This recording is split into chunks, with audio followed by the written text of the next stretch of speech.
Have you ever wondered if one small act of kindness could change the entire course of your life? Nathan Parker woke before dawn, as he did every morning. The alarm clock had barely begun its soft chime when his feet hit the cold wooden floor of the small apartment he shared with his 8-year-old daughter, Lily. Sleep had become a luxury he could no longer afford, not since his wife walked out 3 years ago, without so much as a goodbye note, leaving him to raise their daughter alone in the charming but demanding city of Savannah, Georgia. He moved quietly through the narrow hallway, his bare feet making no sound against the worn floorboards. In the kitchen, he started the coffee maker and began preparing Lily's lunch for school. A turkey sandwich with the crusts cut off, exactly the way she liked it. A small container of grapes. A chocolate chip cookie he had baked himself the night before, because store-bought ones never tasted quite right to her. A juice box tucked in the corner, and a little note that said, "I love you, sweetheart," with a smiley face drawn underneath. Nathan smiled despite his exhaustion. These small rituals had become the backbone of his existence. Every morning, he found purpose in the mundane acts of fatherhood that others might take for granted. The making of lunches, the braiding of hair, the patient answering of endless questions about why the sky was blue or whether dragons had ever really existed, the bedtime stories, read in different voices for each character. The monsters checked for under the bed, even though he knew she had stopped believing in them long ago, but liked the ritual anyway. He worked as a warehouse supervisor at a large grocery distribution center on the outskirts of the city. The hours were long, the pay was modest, and the work left his muscles aching by the end of each shift. But it was honest work, and it allowed him to provide for Lily. That was all that mattered. He had learned to want less for himself so that she could have more. New shoes when hers got scuffed. Piano lessons because she had shown an interest. A birthday party at the zoo last year because she had asked for nothing else. The morning light was just beginning to filter through the kitchen window when Lily appeared in the doorway, still wearing her pink pajamas with the little unicorns printed on them.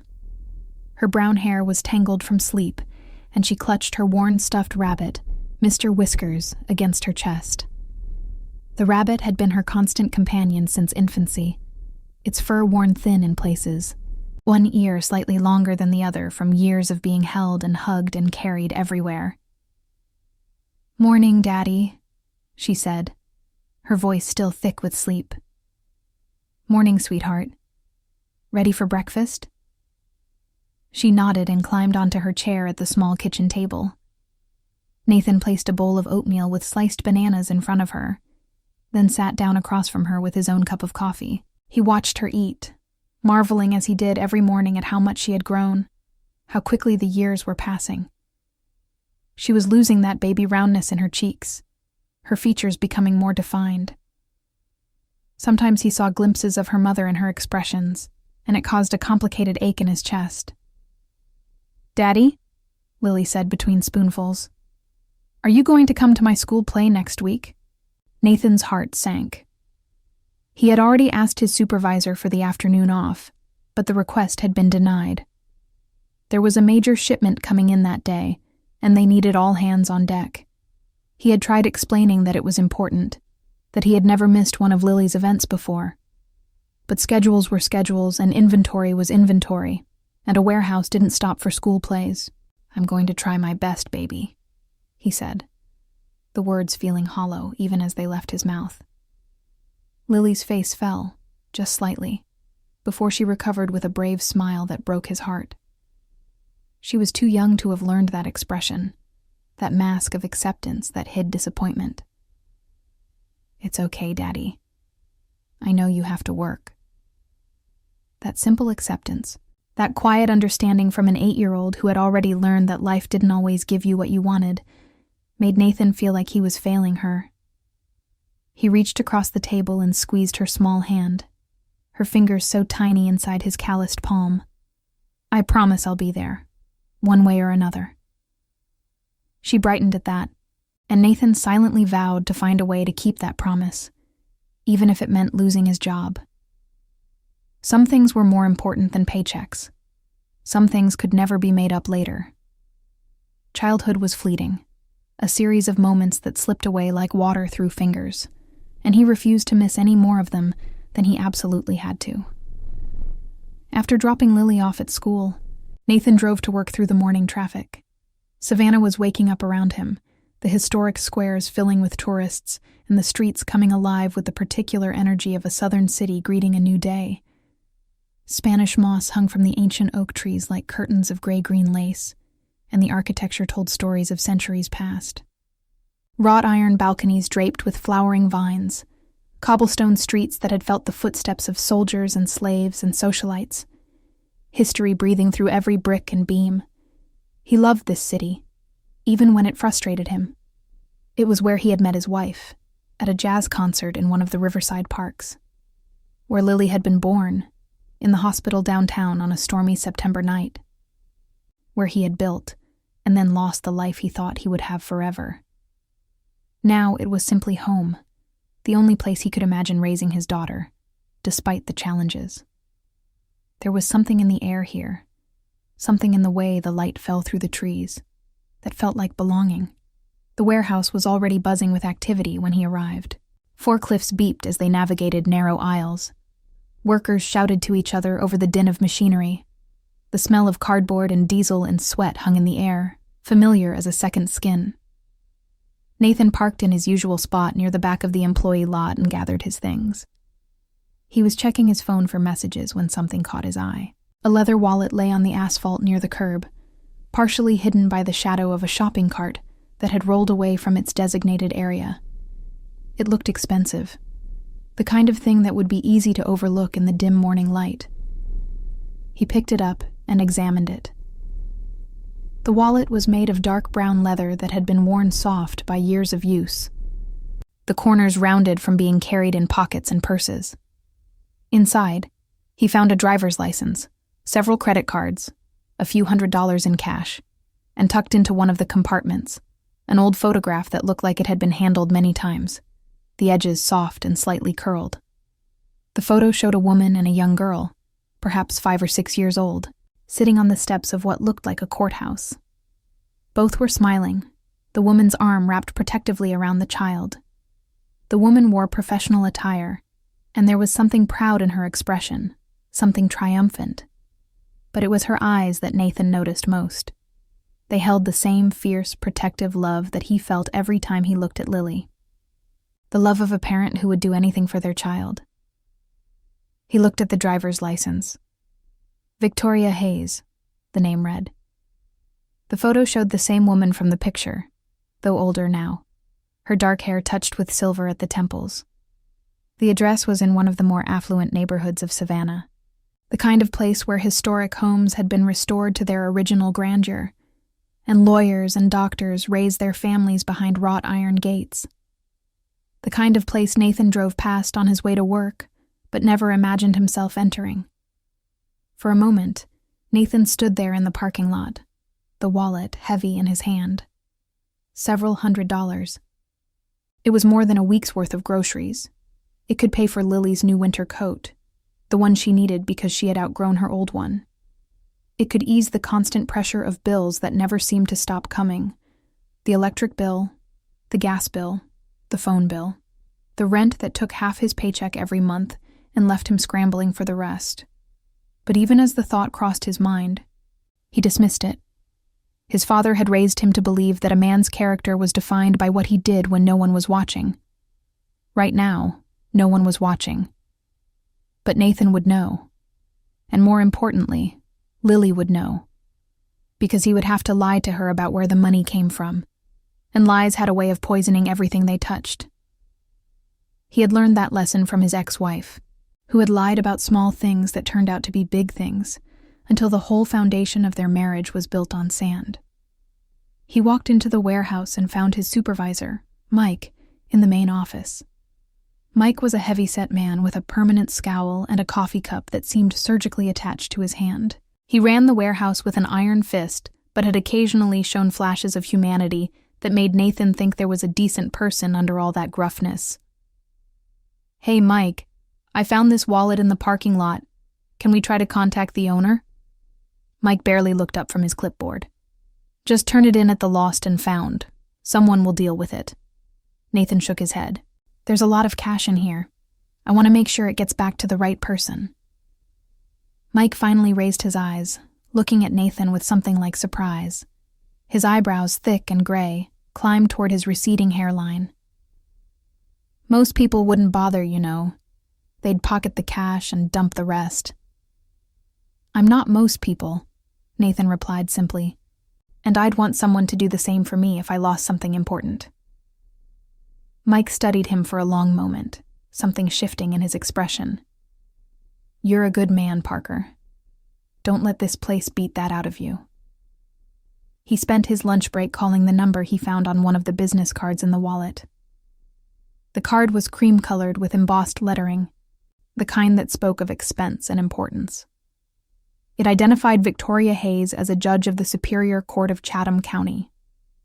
Nathan's hands were slightly sweaty as he dialed, suddenly aware that he was about to speak to someone who held considerable power in this city. He had never spoken to a judge before, had never had any reason to. His only encounters with the legal system had been jury duty once, and a traffic ticket he paid without protest. The phone rang 3 times before a professional-sounding woman answered. Judge Hayes's chambers. How may I help you? Good afternoon. My name is Nathan Parker. I found a wallet this morning in the parking lot of the Riverside Distribution Center, and I believe it belongs to Judge Hayes. I wanted to return it. There was a pause on the other end of the line, the kind of pause that meant the person was processing unexpected information. You found the judge's wallet? Yes, ma'am. There's cash in it, cards, and some personal items. I'd like to return it to her directly if possible.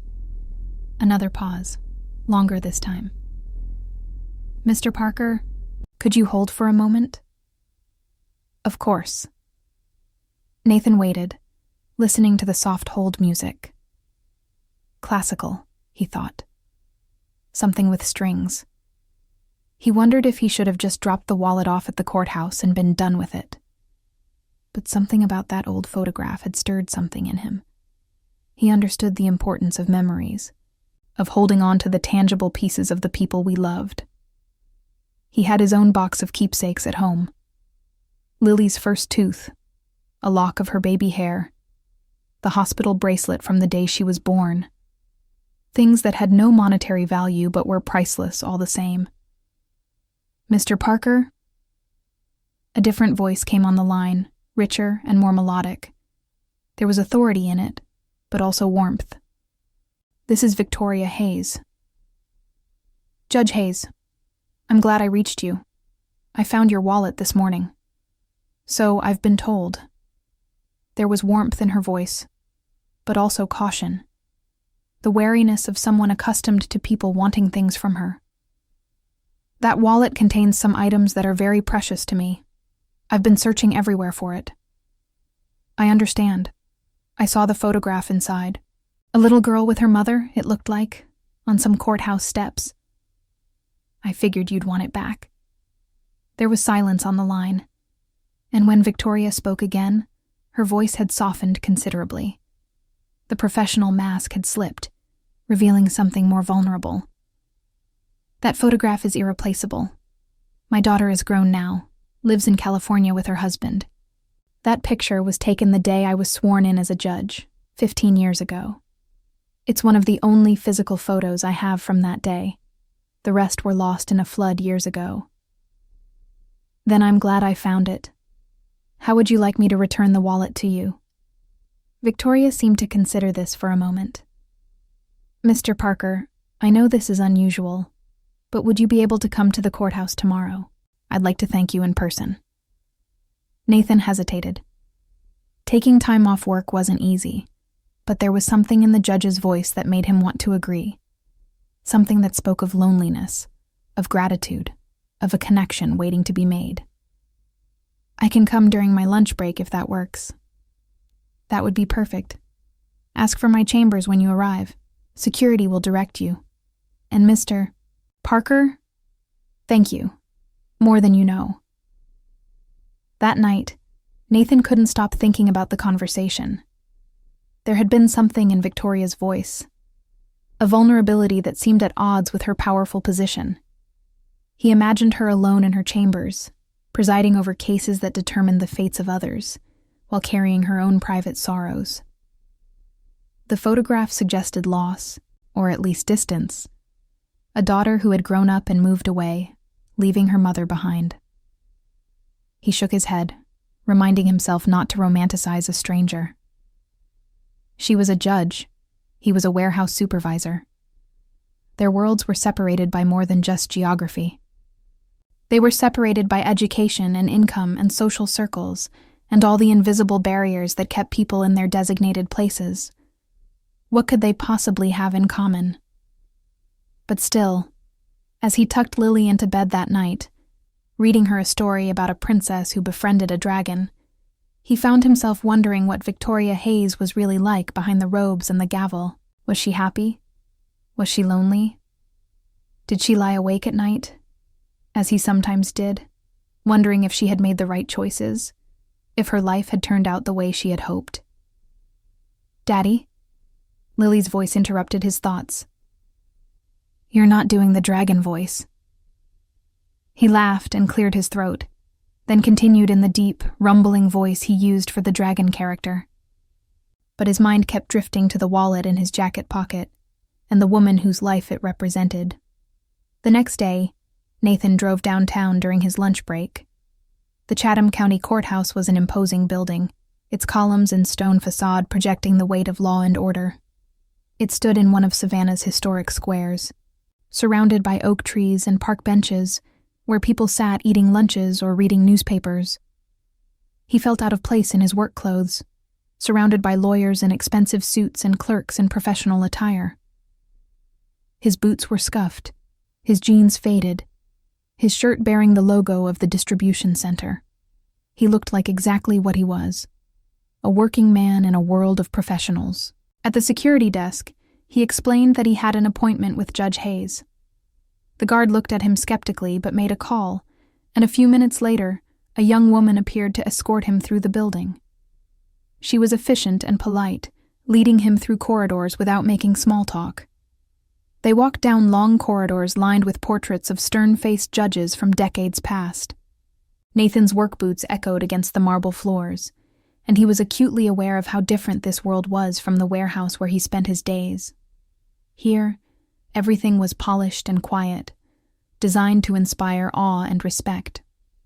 There were no forklifts here, no shouts over machinery, no smell of diesel and sweat, just the hushed reverence of the law. Finally, they reached a heavy wooden door with a brass nameplate that read, Judge Victoria Hayes. The escort knocked, and a voice from inside called out, "Come in." Nathan stepped into the judge's chambers and found himself in a room that was both impressive and surprisingly warm. Bookshelves lined the walls, filled with legal volumes and personal mementos, photographs of people at various stages of life, a collection of glass paperweights that caught the light, a small plant in the corner that looked well tended. Sunlight streamed through tall windows, illuminating a large desk where a woman sat reviewing documents. She looked up as he entered, and Nathan felt something shift in his chest. Victoria Hayes was not what he had expected. She was perhaps a few years younger than him, with dark hair streaked with silver that she wore pulled back from her face in an elegant twist. Her eyes were intelligent and searching, the kind of eyes that had seen the best and worst of humanity, and had somehow maintained their warmth. She wore a simple blouse under her judge's robes, which she had partially unfastened as if she had been working in comfort before his arrival. She stood and extended her hand. "Mr. Parker, thank you for coming." Her handshake was firm, her palm warm against his. He noticed calluses on her fingers, surprising for a judge. Perhaps she gardened or played an instrument. "Please call me Nathan. Then you must call me Victoria, at least when we're not in a courtroom." She smiled, and it transformed her face, softening the authority into something more approachable. Lines appeared at the corners of her eyes, the kind of lines that came from smiling often. "Please, sit down. Can I get you some water?" Coffee? Water would be great, thank you. She poured him a glass from a crystal pitcher on her desk, and Nathan noticed the slight tremor in her hand. Nervousness? Anticipation? It made her seem more human, more accessible. He reached into his jacket pocket and produced the wallet. I believe this belongs to you. Victoria took it, her fingers lingering over the worn leather. She ran her thumb across the surface, a gesture that spoke of familiarity and affection. She opened it and immediately went to the photograph tucked inside. For a moment, she simply stared at the image, and Nathan saw her eyes glisten with emotion. A single tear slipped down her cheek, and she quickly wiped it away. I can't tell you what this means to me, she said quietly. I've been looking for this wallet for 3 days. I retraced every step, called every place I'd visited. I couldn't sleep, thinking about it. I had given up hope of ever seeing this photograph again. I found it in the parking lot of my workplace, the Riverside Distribution Center out on Highway 21. Do you remember being there? Victoria nodded slowly. I stopped at the grocery store attached to the center on my way home from a conference in Charleston. I must have dropped it when I was getting back into my car. She shook her head. I was distracted, thinking about a difficult case. One of those cases that stays with you, that makes you question everything you think you know about justice and mercy. Well, it's back where it belongs now. Victoria set the wallet on her desk and looked at Nathan with an intensity that made him feel exposed, as if she could see past the surface of him to something deeper. He shifted in his chair, suddenly aware of how he must look to her. A simple man in worn clothes, sitting in the chambers of a superior court judge. Nathan, most people would have kept the money and thrown away the rest, or sold the cards to whoever buys such things. The cynical part of me, the part that sits in that courtroom day after day and sees the worst of human nature, expected that. I had already started the process of canceling my cards, reporting the cash as lost. But you didn't even hesitate, did you? He shifted uncomfortably under her gaze. I just did what I was raised to do. Return what isn't yours. My father was a carpenter, worked with his hands his whole life. He used to say that a man's reputation was the only thing he truly owned, and once you traded it for money or convenience, you could never get it back. Your father sounds like a wise man. He was. He passed away 5 years ago. Cancer. Nathan paused, surprised at how easily the words had come. He rarely talked about his father with anyone except Lily. But I hear his voice in my head almost every day, guiding me, reminding me who I want to be. Victoria's expression shifted, something like recognition passing across her features. I understand that. My mother was the same way. She was a public defender, spent her whole career fighting for people who couldn't afford to fight for themselves. She died when I was in law school, but I still hear her voice when I'm making a decision I'm not sure about. What does she say? She says, do what's right, even when it's hard. Especially when it's hard. Victoria smiled, a sad, fond smile. That's exactly what makes it so remarkable. She moved around her desk and gestured to a sitting area near the window. 2 leather chairs facing each other with a small table between them. Please sit. I'd like to hear more about you if you have time. Nathan checked his watch. He was already cutting into his work time, but something about this woman, about this room filled with books and memories, made him want to stay. I have a few minutes. They sat across from each other in leather chairs that had probably hosted countless important conversations. Victoria poured 2 glasses of water from a carafe on the side table and handed one to Nathan. The crystal was heavy in his hand, a reminder of the different worlds they inhabited. You mentioned you work at the distribution center. What do you do there? I'm a warehouse supervisor. Been there about 5 years now. Started on the floor, loading and unloading trucks, and worked my way up. It's not glamorous, but it's steady work. Do you enjoy it? Nathan considered the question. It pays the bills, keeps food on the table for me and my daughter. That's what matters. He paused. Though if I'm being honest, I'd love to do something that felt more meaningful. Something where I could see the difference I was making in people's lives. But those kinds of jobs usually require degrees I don't have. Victoria's expression softened. You have a daughter? Lily. She's 8 years old, the light of my life. He couldn't help the smile that spread across his face whenever he talked about her. She's smart as a whip, funny, kind to everyone she meets. Better than I ever was at her age. She sounds wonderful. She is. Her mother left when Lily was 5. It's just been the two of us since then. Nathan wasn't sure why he was sharing this much with a stranger, but something about Victoria invited confidence. At first I was terrified. Didn't know the first thing about braiding hair or making school lunches. But kids are resilient, you know. Lily taught me as much as I taught her. I raised my daughter alone too, Victoria said quietly, her gaze drifting to the photograph now sitting on her desk. My husband died when Emma was 7, car accident. He was driving home from work on a rainy night, and a truck lost control on the highway. One moment he was there, and the next. She trailed off, her voice catching. I'm sorry, Nathan said. That must have been incredibly hard. It was the hardest thing I've ever been through, harder than law school, harder than cases that keep me up at night. But children have a way of giving you a reason to keep going, don't they? Even when you feel like you can't. Nathan nodded, understanding perfectly. They do. Lily is the reason I get up every morning, the reason I work double shifts when I need to, the reason I... He stopped, embarrassed at how much he was revealing to a stranger. But Victoria didn't seem to think it strange. The reason you return wallets full of money instead of keeping it for yourself. Something like that.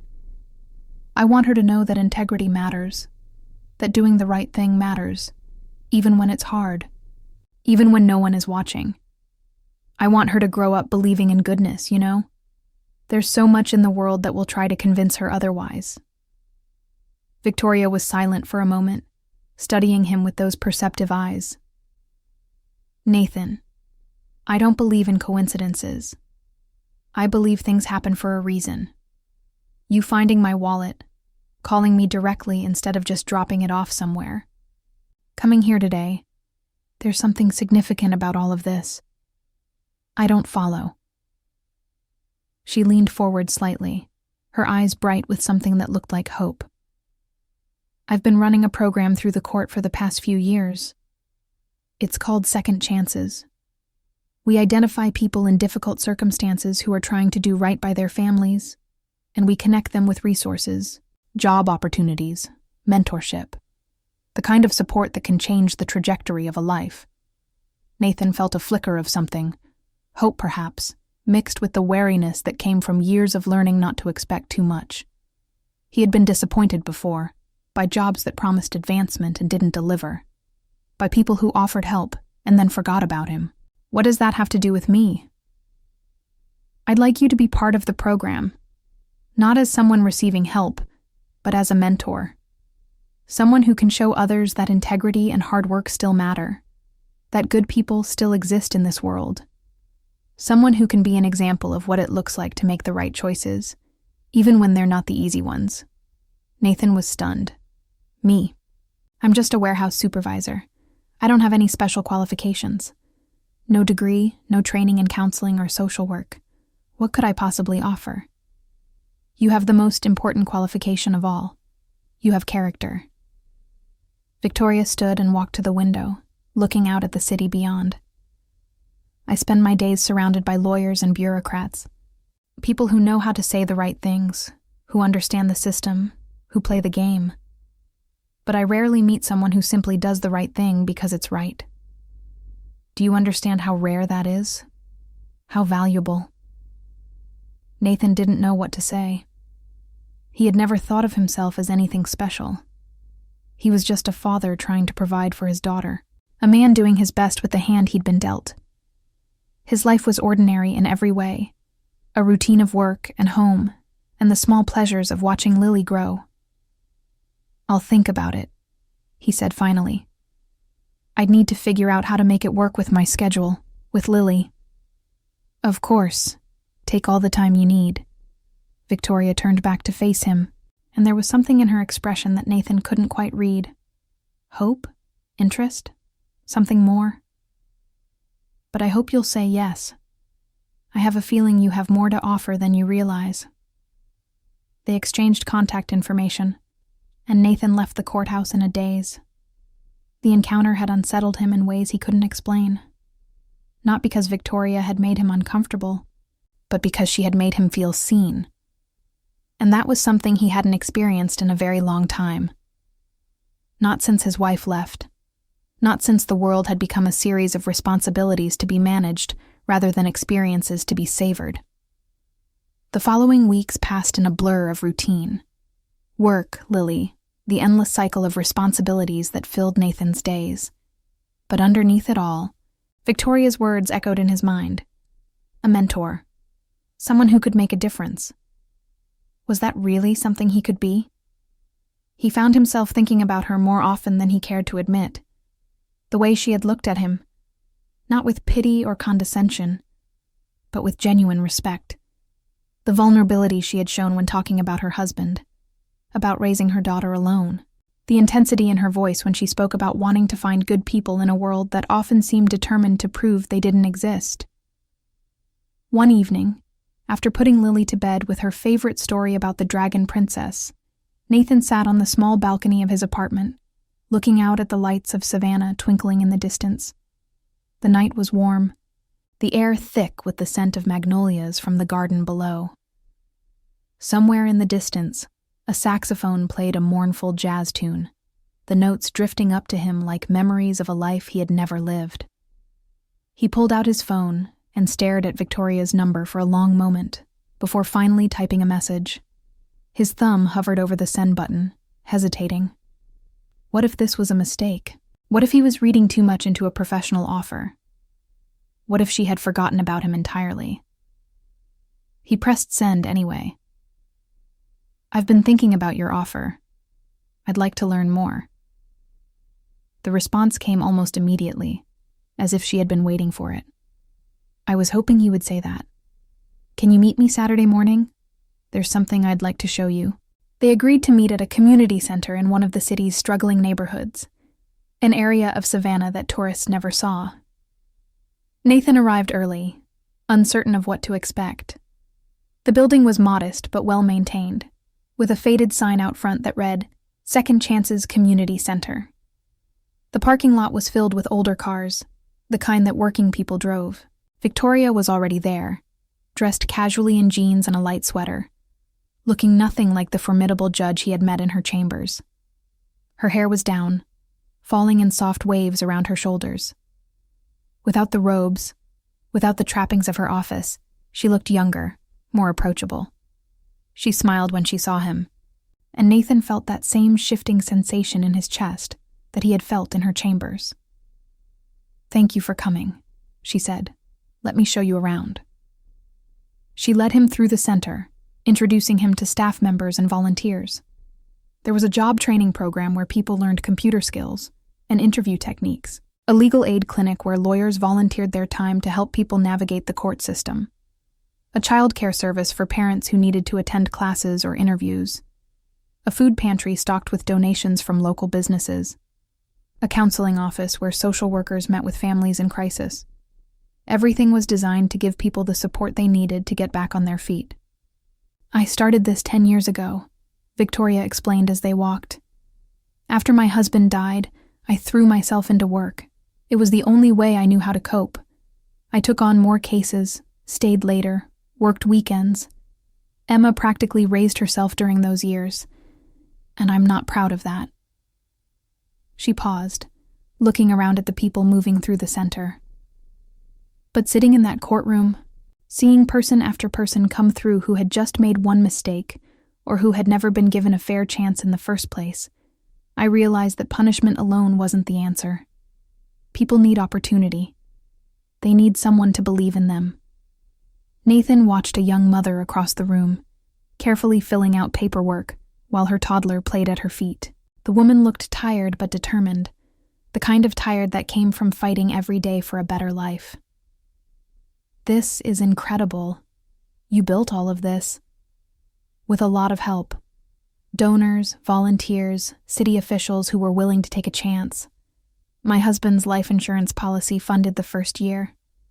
Victoria paused, her expression softening. It felt like a way to honor him. "He always said I was too focused on the letter of the law and not enough on the spirit of it. This was my attempt to find a balance." "He sounds like he was a good man." "He was. We were married for 12 years, and I loved him for every single day. When he died, I didn't think I would ever feel anything again." She looked at Nathan, her eyes searching. "But grief has a way of teaching you things. It taught me that love doesn't end when someone dies. It just changes form." Nathan nodded, understanding more than she knew. "I've never lost a spouse to death, but when my wife left, there was a kind of grief to that too. Grief for the life I thought we would have together. Grief for the family Lily was supposed to grow up in." "How long has it been?" 3 years. She just left. Said she needed to find herself, whatever that means. I came home from work one day and her things were gone. No note, no explanation. She sends a card on Lily's birthday sometimes, but that's it." Victoria reached out and touched his arm, a simple gesture of comfort that sent a warmth spreading through him. "I'm sorry. That's its own kind of loss." They walked in silence for a moment, past rooms full of people working toward better futures. Nathan thought about all the paths that had led him here, to this moment, to this woman who had somehow seen something in him worth cultivating. "So," Victoria said finally, her voice lighter, "about the mentoring position. I know it's a lot to ask, given your schedule. The program meets twice a week, usually in the evenings, but I can be flexible if you need different arrangements." Nathan had made his decision somewhere between the parking lot and this moment. "I'm in. Whatever you need." Something passed between them in that moment, a recognition of kindred spirits, two people who had faced hardship and come out the other side with their hearts still intact. Victoria held his gaze for a beat longer than necessary, then smiled. "Good. Then let's get to work." Over the following months, Nathan became a regular presence at the community center. He started by sharing his own story, talking to small groups about being a single father, about working hard and making sacrifices, about the importance of staying honest, even when it would be easier to cut corners. He talked about the nights when he wasn't sure he could do it anymore, the moments of doubt and fear that came with raising a child alone. And he talked about the joys, the small victories that made it all worthwhile. To his surprise, people responded. Young men who reminded him of himself at their age, who had made mistakes and were trying to rebuild their lives. Women trying to escape bad relationships and create something better for their children. Teenagers struggling to imagine a future that didn't involve the streets or prison or an early grave. They listened to him because he was one of them. He didn't lecture or preach. He just told the truth about his own journey and let them draw their own conclusions. "You know what I noticed about you?" A young man named Marcus said one evening after a group session. Marcus was 22, had a felony on his record, and was trying to find a job that would give him a chance. "You don't talk down to us. Most people who come to places like this, they act like we're broken and they're here to fix us. But you talk to us like we're just people who hit some rough patches." "That's because that's all you are," Nathan replied. "I've hit rough patches too, still hitting them sometimes. The only difference is I've had more time to figure out how to keep moving forward." Marcus nodded slowly. "I want to be like that. Someone who keeps moving forward." "Then you will be. You've already started." As his involvement deepened, so did his relationship with Victoria.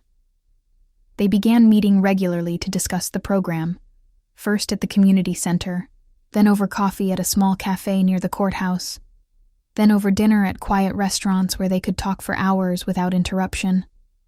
The conversations ranged widely.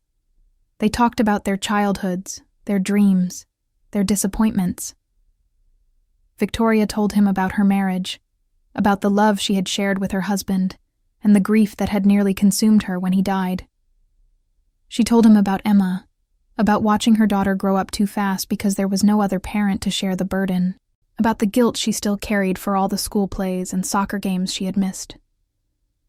Nathan told her about his ex-wife, about the betrayal he had felt when she left, about the fear that he would never be enough for Lily. He told her about his father, about the lessons he had taught and the hole his death had left, about his mother, still alive but suffering from Alzheimer's in a nursing home, the woman who had raised him slowly disappearing behind a fog she couldn't penetrate. "But you are enough," Victoria said one evening. They were sitting on a bench in one of Savannah's historic squares, watching the sunset paint the sky in shades of orange and pink. The air was cooling as night approached, and Victoria had wrapped her sweater tighter around her shoulders. "You're more than enough. Anyone can see how much that little girl adores you."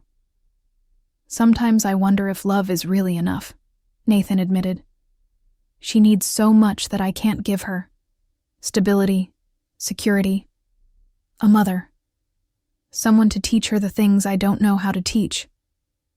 Victoria turned to look at him, her expression thoughtful in the fading light.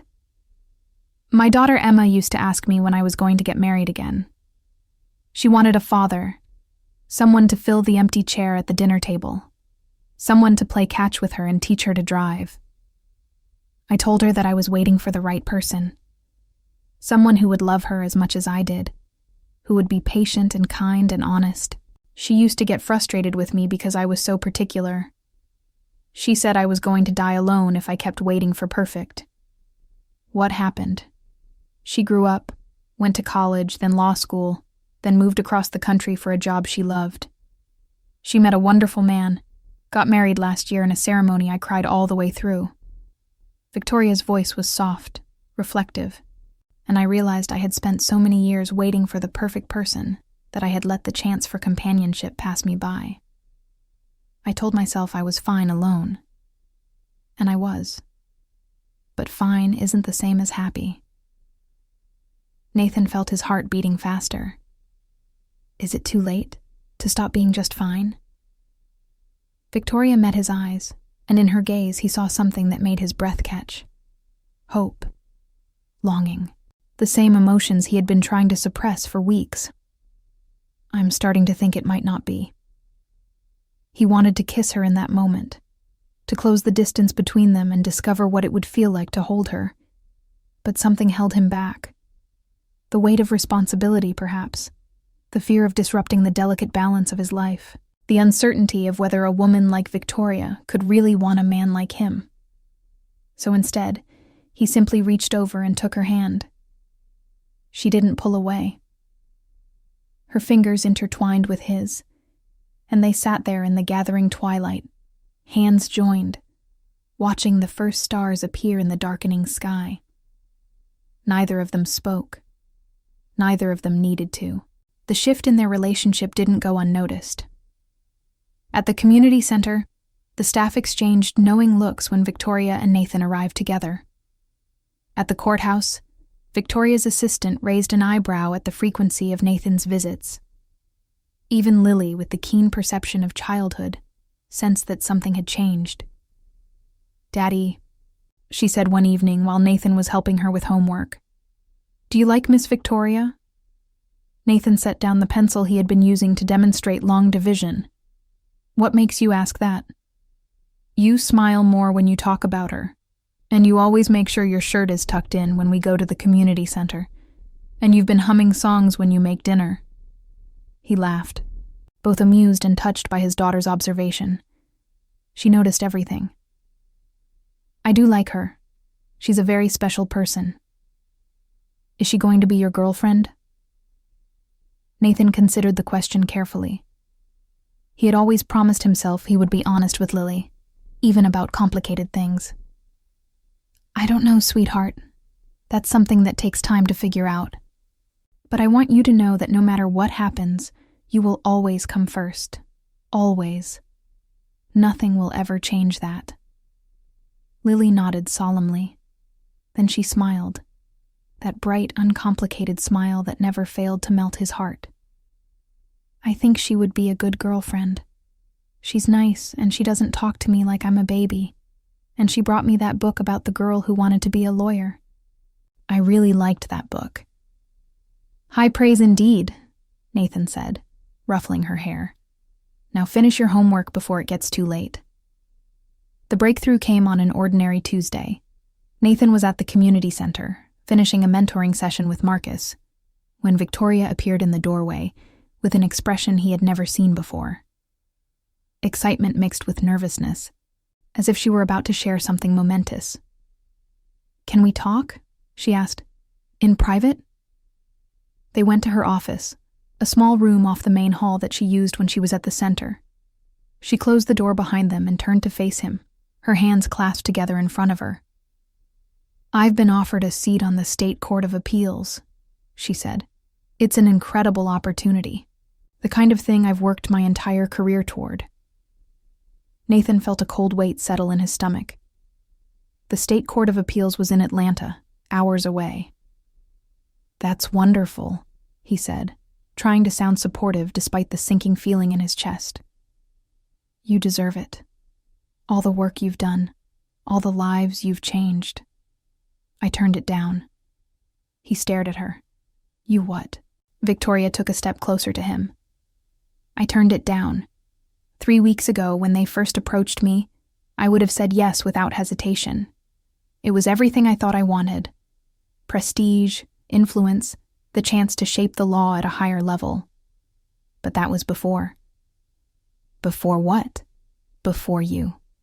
Her voice was barely above a whisper. "Before I remembered what it felt like to have something worth staying for." Nathan's heart was pounding so hard he could hear it in his ears. "Victoria, I don't understand. You can't give up an opportunity like that for me. We haven't even..." "Haven't what? Defined what we are? Put a label on it?" She shook her head, a faint smile playing at her lips. "Nathan, I've spent the last 20 years living by rules and procedures. Everything measured, everything calculated. But what I feel when I'm with you doesn't fit into any category. It's messy and uncertain and terrifying. And it's the most alive I've felt since my husband died." She reached out and placed her hand on his chest, right over his racing heart. "I know this is fast. I know we come from different worlds. I know there are 100 reasons why this shouldn't work. But I also know that you're the best person I've met in a very long time. And I don't want to spend the rest of my life wondering what might have been if I had been brave enough to choose you." Nathan couldn't speak. He couldn't think. He could only feel the warmth of her hand through his shirt, the intensity of her gaze, the overwhelming sense that everything he thought he knew about his life was about to change. So he did the only thing that made sense. He kissed her. It was a gentle kiss at first, tentative, as if they were both afraid of breaking something fragile. But then Victoria's arms came around his neck, and his hands found the curve of her waist, and the kiss deepened into something more.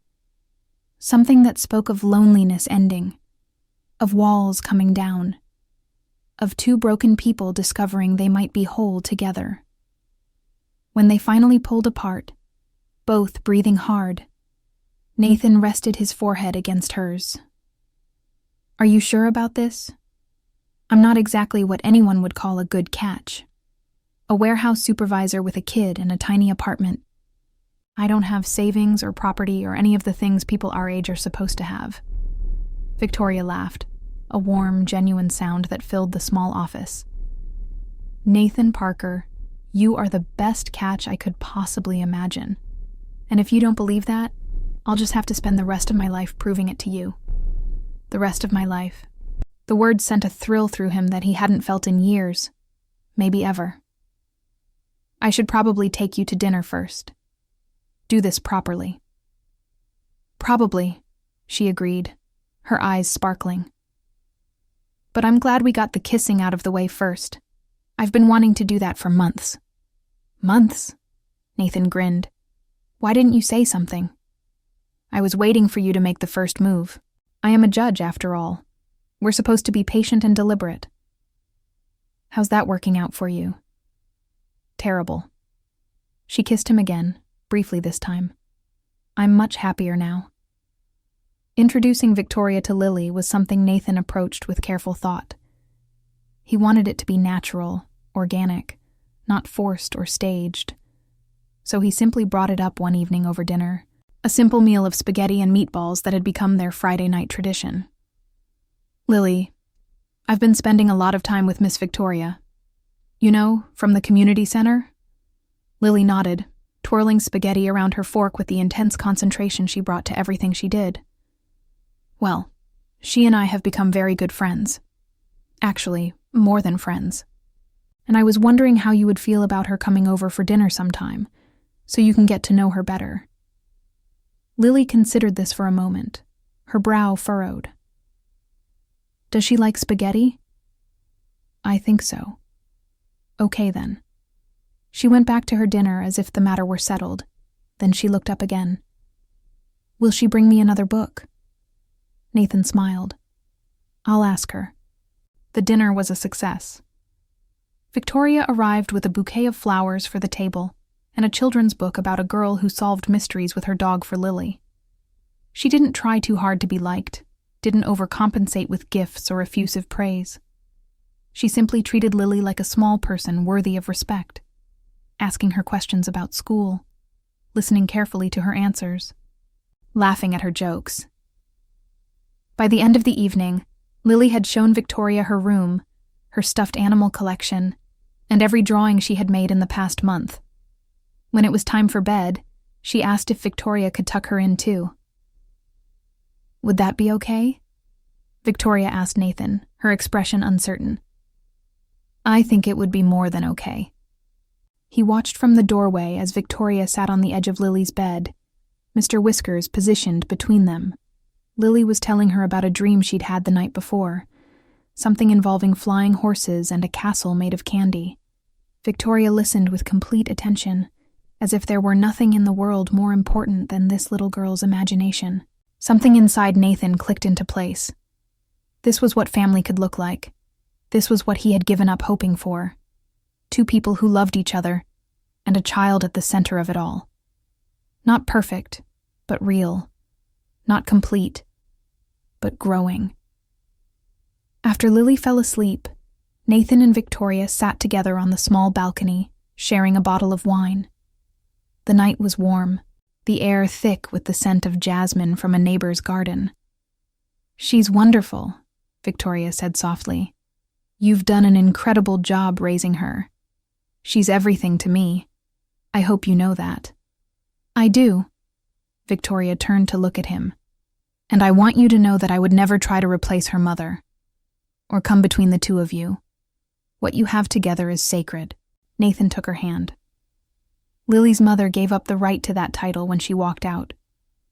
What Lily needs isn't a replacement for something that was never really there.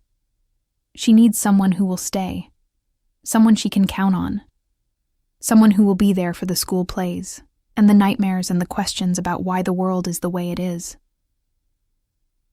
"And what do you need?" He brought her hand to his lips and kissed her knuckles gently. "The same thing. Someone who will stay." "I'm not going anywhere," Victoria whispered. "I promise." The months that followed were the happiest of Nathan's life. He continued his work at the distribution center, but reduced his hours to spend more time with the Second Chances program and with Victoria and Lily. The three of them fell into an easy rhythm, dinners together twice a week, Sunday outings to parks and museums, quiet evenings playing board games or watching movies. Victoria's daughter Emma flew in from California to meet Nathan and Lily. She was a younger version of her mother, sharp and successful, but with an unexpected warmth. She pulled Nathan aside after dinner and said, "I haven't seen my mother this happy in 20 years. Whatever you're doing, keep doing it. I'm just being myself, Nathan replied. Emma smiled. That's exactly what I mean. As their relationship deepened, so did Nathan's involvement with the community center. He became a lead mentor, then a program coordinator. Families he had helped began reaching out to share their successes. Young men who had found jobs, women who had gone back to school, teenagers who had stayed out of trouble and were planning for college. Each story felt like a gift, a reminder that small actions could ripple outward in ways impossible to predict.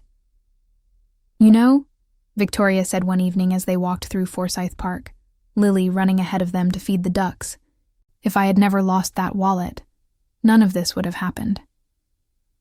You might have found another mentor for your program. That's not what I mean. She squeezed his hand. I mean us. You and me. This life we're building together. It all started because you made the choice to return something that wasn't yours. Nathan thought about that morning in the parking lot, about the moment of temptation he had felt and dismissed. I guess you never know which choices are going to matter.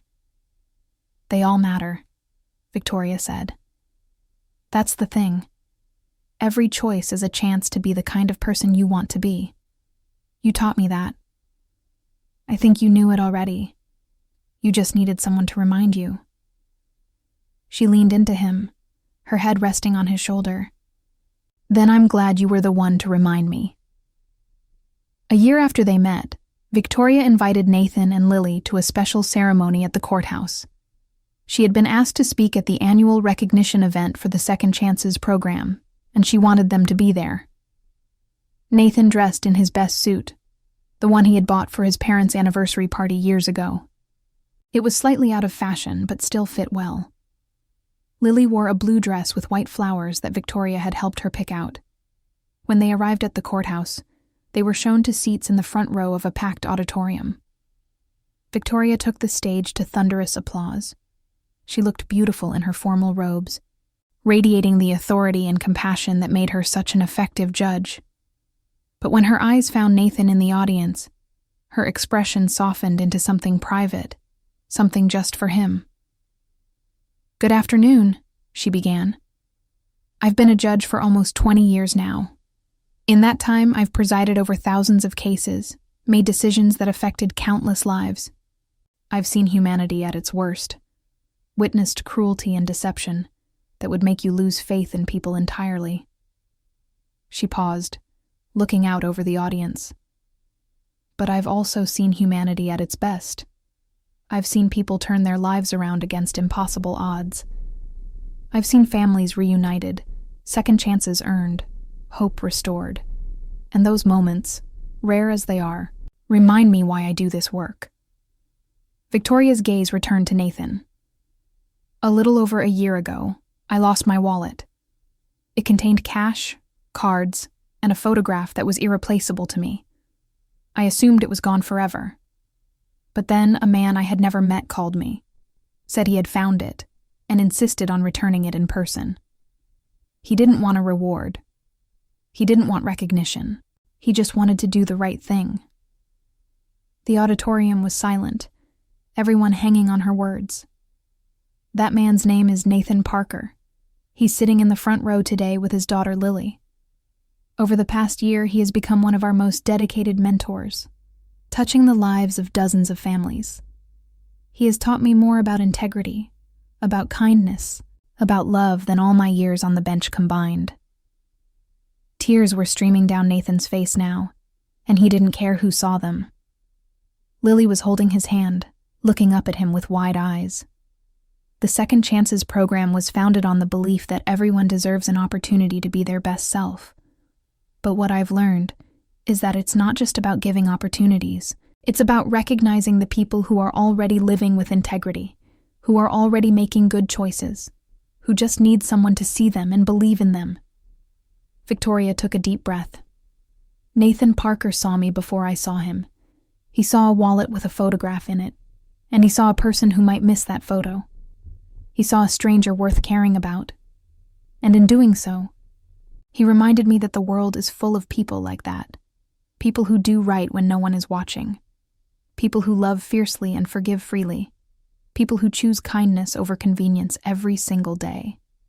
She stepped out from behind the podium and walked to the edge of the stage, looking directly at Nathan. So today, I want to recognize Nathan Parker, not just as a mentor, but as the man who changed my life. The man I love, and if he'll have me, the man I want to spend the rest of my life with. The auditorium erupted. Nathan sat stunned as Victoria descended from the stage and walked toward him. She stopped in front of his chair and reached into the pocket of her robe, pulling out a simple gold ring. "I know this isn't traditional," she said, kneeling in front of him. "I know I'm supposed to wait for you to ask, but I've spent too much of my life waiting for things. So I'm asking you, Nathan Parker, will you marry me?" Lily was bouncing in her seat, clutching Nathan's arm. "Say yes, Daddy. Say yes." Nathan laughed through his tears. He took Victoria's face in his hands and kissed her, right there in front of hundreds of people, in front of judges and lawyers, and all the strangers who had come to witness something beautiful. "Yes," he said, when he finally pulled back. 1,000 times yes. The applause was deafening. Victoria slipped the ring onto his finger, then wrapped her arms around both him and Lily, pulling them into a tight embrace. In that moment, surrounded by cheers and joy, and the overwhelming sense that everything had led to this, Nathan knew that he had found what he had been searching for all along. Not just love, not just family, but the knowledge that doing the right thing, even in the smallest ways, could change everything. A wallet returned, a call made, a chance taken, and suddenly, a life transformed. The wedding was held 3 months later in one of Savannah's historic squares, beneath the spreading branches of ancient oak trees draped with Spanish moss. It was a small ceremony, intimate and meaningful, attended by close friends and family. The staff from the community center came, and Marcus, who had found a job and was now mentoring others himself. The people whose lives had been touched by the Second Chances program filled the chairs, living proof of what kindness could accomplish. Emma flew in from California to serve as her mother's maid of honor. Nathan's parents, who had never stopped believing in their son even through the difficult years, sat in the front row, beaming with pride. Even Nathan's mother, who had a good day and seemed to recognize where she was and what was happening, smiled and clapped when the ceremony began. Lily, dressed as the flower girl in a white dress with a blue sash, walked down the aisle with such solemn importance that everyone struggled not to laugh. She scattered rose petals with precision, making sure each one landed in exactly the right spot. Victoria wore a simple white dress that caught the afternoon sunlight, making her look almost ethereal. Nathan wore the suit he had bought for the courthouse ceremony, now symbolizing not just recognition, but renewal. When the officiant asked if anyone objected to the union, Lily's voice rang out clearly. "I object to this taking so long. I want cake." The guests dissolved into laughter, and Nathan swept his daughter into his arms, while Victoria wiped tears of joy from her eyes. It was perfect in its imperfection, real and messy, and full of the kind of love that didn't need to be polished to shine. They exchanged vows they had written themselves. Victoria spoke of finding hope when she had given up looking, of discovering that the best things in life couldn't be planned or controlled. Nathan spoke of discovering that family wasn't something you were given, but something you built, one choice at a time. When they kissed, sealing their marriage under the canopy of southern trees, Lily squeezed herself between them, demanding to be part of the moment. And she was. She always would be. They were a family now, bound not by blood, but by something stronger, by choice, by love, by the simple, profound truth that when you do the right thing, even when no one is watching, the universe has a way of rewarding you beyond anything you could have imagined. That evening, at the reception held in the Second Chances Community Center, Nathan found a quiet moment to step outside. He stood on the porch looking up at the stars, thinking about everything that had led him here. A lost wallet, a phone call, a meeting in a judge's chambers. 1,000 small decisions, each one building on the last, creating a path he could never have predicted. Victoria appeared beside him, her hand slipping into his. "Penny, for your thoughts?" "Just thinking about how strange life is. A year ago, I was struggling to make ends meet, worried I was failing Lily, convinced I would spend the rest of my life alone. And now? He turned to face her, his wife, the word still new and wonderful. "Now I have everything I ever wanted, more than I ever dared to hope for." Victoria smiled, reaching up to touch his face. "You deserve it, every bit of it. So do you." They stood together in the warm night air, the sounds of celebration drifting from inside. Somewhere Lily was laughing, probably being spoiled by Emma and Nathan's parents. The community they had built was thriving. The future stretched before them, uncertain but full of promise. "You know what I keep thinking about?" Victoria said after a while. "What?" "That photograph in my wallet, the one of me and Emma on the courthouse steps. When I lost it, I thought I had lost a piece of my history. But you brought it back to me, and in doing so, you gave me a future." Nathan pulled her close, pressing his lips to her forehead. "I didn't give you anything. I just returned what was already yours." "No," Victoria said softly. "You gave me you. That's the greatest gift I've ever received." They returned to the party, to the dancing and the toasts, and the joy of people celebrating love in all its forms. Lily ran to them the moment they entered, grabbing both their hands, pulling them onto the dance floor. "Come on," she demanded. "This is our song." It wasn't any song in particular, just something upbeat that the DJ had put on. But Lily was right. It was their song, because they were dancing to it together, a family formed by chance and choice, and the courage to believe in second chances. Nathan looked at his daughter, at his wife, at the life he had somehow stumbled into through nothing more than an act of simple honesty. And he understood, finally and completely, that love wasn't something you found. It was something you built, one choice at a time, one returned wallet, one phone call, one leap of faith. And sometimes, if you were very lucky, it was something that found you when you weren't even looking.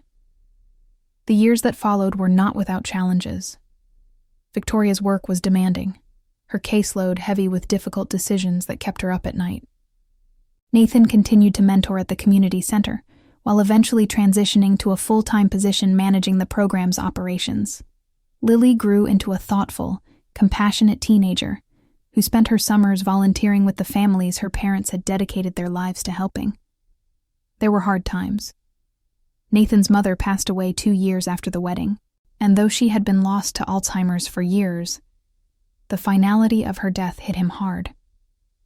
Victoria held him through the grief, just as he held her when she lost a case she had fought hard for, when a young man she had believed in made choices that landed him back in prison, but through it all, they remained anchored by the same principles that had brought them together: honesty, integrity, the belief that small acts of kindness could ripple outward in ways impossible to measure. On the 10th anniversary of the day Nathan found Victoria's wallet, they returned to the parking lot where it had all begun. The grocery store was still there, looking much the same as it had a decade ago. Nathan parked in the same spot, and they sat in the car for a moment, looking at the unremarkable asphalt where his entire life had changed direction. "It doesn't look very significant," Lily observed from the back seat. She was 18 now, about to start college in the fall, beautiful and smart, and kind in ways that made Nathan's heart swell with pride. "The most significant moments rarely do," Victoria replied. "That's what makes them so easy to miss if you're not paying attention." Nathan reached over and took his wife's hand. "I almost walked past it, that morning. I was tired, running late, thinking about 100 other things. I almost didn't see the wallet at all." "But you did," Victoria said. "You saw it. You picked it up. You made a choice. The best choice I ever made. Lily leaned forward between the seats. You know what I think? I think the wallet found you, not the other way around, like it was waiting for exactly the right person to come along. Nathan smiled at his daughter, so grown up now, so wise in ways he was still discovering. Maybe you're right. I'm always right, Lily said matter-of-factly. Ask Mom. Victoria laughed. She's got you there. They drove home through streets that had become familiar over a decade of shared memories. Past the courthouse where Victoria still presided, though she had been offered federal appointments twice and turned them both down. Past the community center that now bore a bronze plaque with their names on it, honoring the founders of what had become one of the most successful mentorship programs in the state. Past the park where they had shared their first kiss, and the restaurant where Nathan had proposed properly a week after Victoria's public declaration, getting down on one knee with the ring he had saved for months to buy. That evening, they gathered on the porch of the house they had bought together, a Victorian charmer that needed constant work, but felt like home in a way neither of their previous residences ever had. Emma had flown in for the anniversary, along with her husband and their 2-year-old daughter. Nathan's father was there too, older now but still sharp, still delighted by the life his son had built. As the sun set over Savannah, painting the sky in shades of gold and crimson, Nathan stood with his arm around Victoria, watching their extended family gathered in the yard. Happy? Victoria asked softly. Beyond words. She rested her head on his shoulder. Me too. Lily appeared with her phone, demanding they pose for a picture. They obliged, smiling for the camera, then laughing when Emma's daughter toddled into the frame, determined to be included. Another one, Lily insisted, and they posed again and again, capturing moments that would become memories, memories that would become the stories they told for years to come. Later, when the guests had gone and Lily had retreated to her room to pack for her impending college adventure, Nathan and Victoria sat together on the porch swing, the same swing where they had spent countless evenings talking about everything and nothing. Do you ever wonder, Nathan said slowly, what would have happened if things had been different? If I hadn't found the wallet, or if I had decided to keep the money, or if you hadn't invited me to the courthouse? Victoria was quiet for a moment, the swing creaking softly beneath them. I used to think about alternate paths all the time. What if my husband hadn't died? What if I had taken that appeals court seat? What if? But I've learned that those questions don't lead anywhere useful. We are where we are because of the choices we made, and I wouldn't change a single one of them. Neither would I. She turned to look at him, her eyes soft in the moonlight. Thank you, Nathan. For what? For being honest, for being kind, for being you. She kissed him gently. For giving me back more than a wallet. For giving me a life I never knew I was missing. Nathan pulled her close, breathing in the familiar scent of her hair, feeling the steady beat of her heart against his chest. You gave me the same thing, and more. So much more. They sat together in comfortable silence, the swing creaking softly, the night sounds of Savannah surrounding them. Somewhere in the distance, a church bell chimed midnight, marking the end of one day and the beginning of another. Tomorrow would bring new challenges, new joys, new chances to choose kindness over convenience, integrity over expediency, love over fear. But tonight, they simply held each other, grateful for the miraculous chain of events that had brought them together. A single father, trying his best in an unforgiving world. A judge, searching for proof that goodness still existed. A lost wallet, waiting to be found. And the simple, profound truth that sometimes the smallest acts of honesty can lead to the greatest rewards. Not because the universe keeps score, but because every choice we make shapes who we become. And when we choose to be our best selves, even in the quiet moments when no one is watching, We open ourselves to possibilities we never could have imagined. Nathan and Victoria had found each other against all odds. They had built a family from scratch, created a legacy of service and compassion, and discovered that love, true love, was not about grand gestures or perfect circumstances. It was about showing up, every day, in big ways and small. It was about returning what wasn't yours, calling when you could have stayed silent, taking chances when it would have been easier to play it safe. It was about believing, against all evidence to the contrary, that good things happen to good people, and sometimes, against all odds, they do. 5 more years passed. The Second Chances program expanded to 3 more cities in Georgia, then to neighboring states. Victoria eventually accepted a position on a state commission for criminal justice reform, where she could shape policy rather than just interpret it. Nathan became the executive director of the Community Center Network, traveling to help launch new locations while always returning home to Savannah. Lily graduated from college with honors, then surprised everyone by announcing she wanted to go to law school. "I want to help people the way you both do," she told her parents over dinner one night. "But I want to do it from inside the system. I want to change laws, not just enforce them." Victoria and Nathan exchanged glances, their eyes bright with pride. "Then you will," Victoria said. "You'll change everything you touch. You always have." On the evening of their 15th anniversary, Nathan took Victoria back to the parking lot one more time. The grocery store had been renovated, expanded, the asphalt repaved. But the spot where he had found the wallet remained, unmarked but forever significant. "I have something for you," he said, reaching into his pocket. He pulled out a small leather box and opened it to reveal a bracelet, delicate silver with a single charm attached. The charm was shaped like a wallet, no bigger than a fingernail. Victoria laughed, tears springing to her eyes. "You had this made?" "I wanted to give you something to remember where we started. Something you could carry with you, the way you've carried that photograph all these years."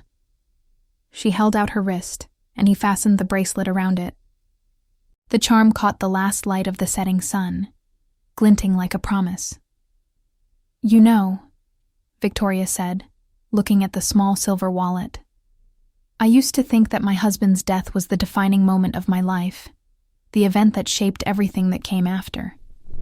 But now I know that's not true. What is the defining moment?" She took his hand, lacing her fingers through his.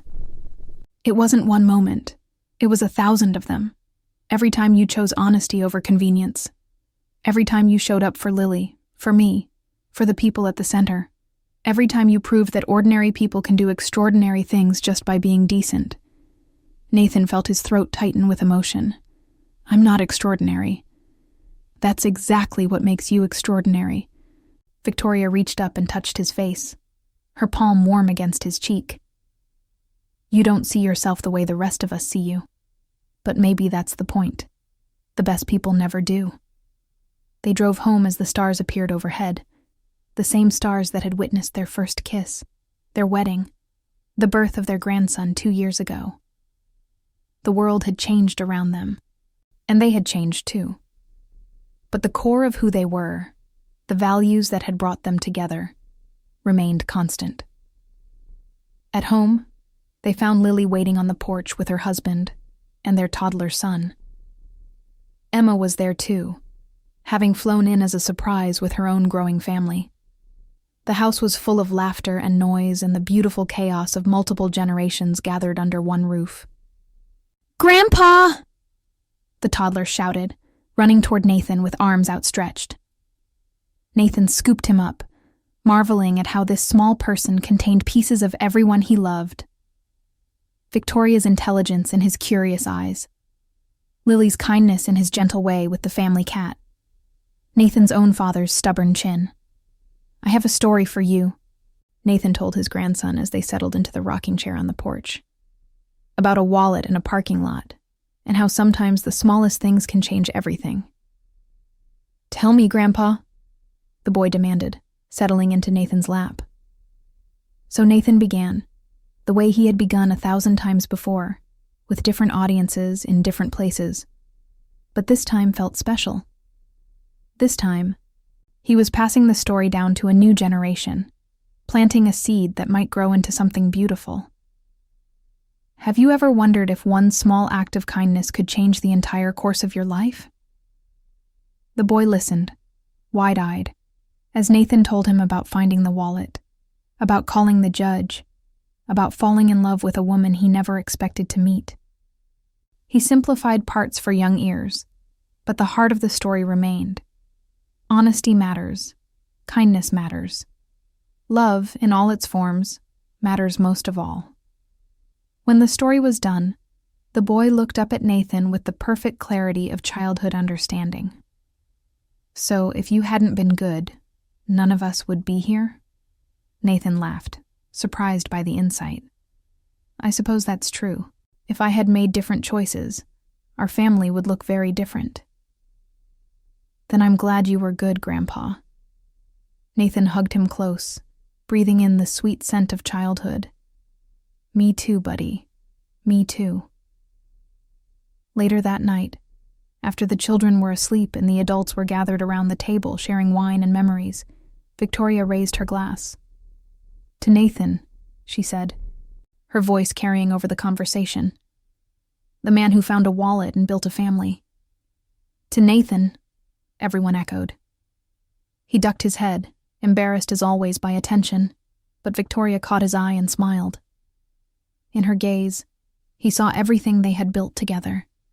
The community center that had helped thousands. The family that had grown from two to many.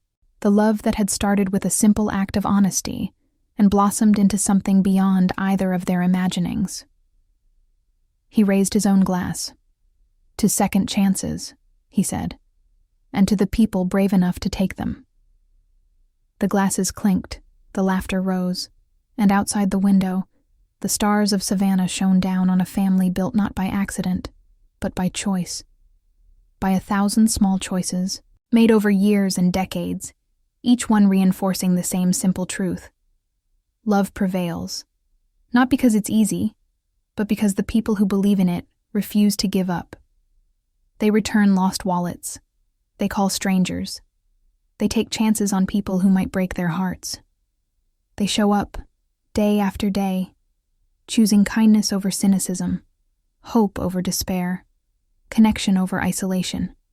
And in doing so, they create something more powerful than any single act. They create a legacy. A ripple that spreads outward through time, touching lives they'll never know, changing futures they'll never see. Nathan Parker had never set out to be extraordinary. He had simply tried to be good, in the quiet, unglamorous ways that rarely make headlines. But in the end, that had been enough. More than enough. It had been everything.